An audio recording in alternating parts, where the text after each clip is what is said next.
कुछ साल पहले तक हर घर में मिट्टी के तेल अपनी अलग ही अहमियत रखते थे। फिर धीरे धीरे एलपीजी और दूसरी सुविधाओं के साथ ये जिंदगी से गायब सा हो गया। लेकिन अब बदलते हालात में वही केरोसिन एक बार फिर कहानी में वापसी करता नजर आ रहा है, जैसे अचानक किसी पुराने किरदार की एंट्री हो जाए जो मुश्किल वक्त में काम आता है। नमस्कार, मैं श्वेता और आप देख रहे हैं आपका अपना चैनल द इंडिया मूव्स। क्या आपने गौर किया है कि अचानक से मिट्टी के तेल यानी केरोसिन की चर्चा फिर से क्यों बढ़ने लगी है और आखिर सरकार इसकी सप्लाई पर इतना जोर क्यों दे रही है? दरअसल मिडिल ईस्ट में बढ़ते तनाव, खासकर ईरान और इजराइल के बीच चल रहे संघर्ष ने पूरी दुनिया के ऊर्जा बाजार को हिला दिया है और इसका असर भारत तक साफ दिख रहा है, क्योंकि भारत अपनी तेल और गैस की जरूरतों का बड़ा हिस्सा इसी क्षेत्र से आयात करता है। ऐसे में सप्लाई चेन पर असर पड़ने से पेट्रोल, डीजल और एलपीजी की उपलब्धता पर दबाव बढ़ गया है। इसी स्थिति को देखते हुए सरकार ने एक अहम फैसला लिया है और केरोसिन को फिर से एक बड़े विकल्प के रूप में सामने लाने की तैयारी शुरू कर दी है। अब बात करें बदलाव की, तो सरकार ने पेट्रोलियम से जुड़े नियमों में अस्थायी ढील दी है ताकि केरोसिन की सप्लाई बढ़ाई जा सके। ये कदम फिलहाल 60 दिनों के लिए एक इमरजेंसी प्लान के तौर पर उठाया गया है, ताकि अगर एलपीजी की कमी होती है तो लोगों के पास खाना बनाने का दूसरा विकल्प मौजूद रहे।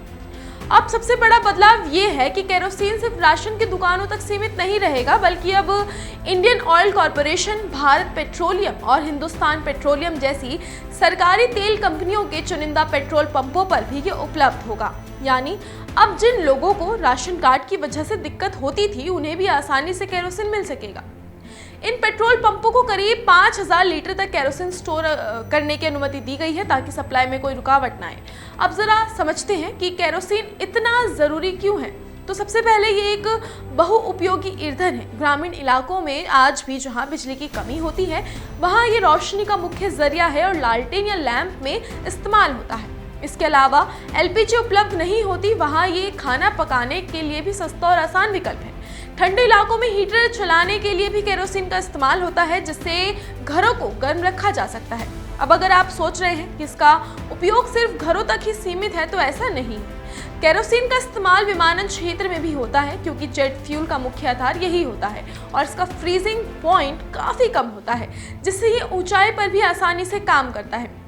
उद्योगों में ये मशीनों की सफाई के लिए एक बेहतरीन सॉल्वेंट की तरह इस्तेमाल होता है, जो ग्रीस और गंदगी को आसानी से हटा देता है। कृषि क्षेत्र में भी इसकी भूमिका अहम है, जहां इसका इस्तेमाल कीटनाशक स्प्रे में और कुछ मशीनों के लुब्रिकेंट के तौर पर किया जाता है, ताकि मशीनें सही तरीके से काम करती रहें। अब बात करें सरकार के इस फैसले के पीछे की रणनीति की, तो ये साफ है कि सरकार एलपीजी पर निर्भरता कम करना चाहती है और एक बैकअप प्लान तैयार कर रही है। 21 राज्यों में पीडीएस के जरिए केरोसिन की सप्लाई फिर से शुरू करना भी इसी दिशा में एक बड़ा कदम है, क्योंकि अगर अंतर्राष्ट्रीय बाजार में गैस की कीमतें बढ़ती हैं या सप्लाई रुकती है, तो केरोसिन एक सुरक्षा कवच की तरह काम करेगा। तो कुल मिलाकर देखा जाए तो ये कदम सिर्फ एक अस्थायी उपाय नहीं, बल्कि एक स्मार्ट रणनीति है, ताकि आम लोगों को ईंधन संकट की मार से बचाया जा सके। अब आप खुद सोचिए, अगर अचानक गैस खत्म हो जाए और कोई दूसरा विकल्प ही ना हो तो क्या होगा?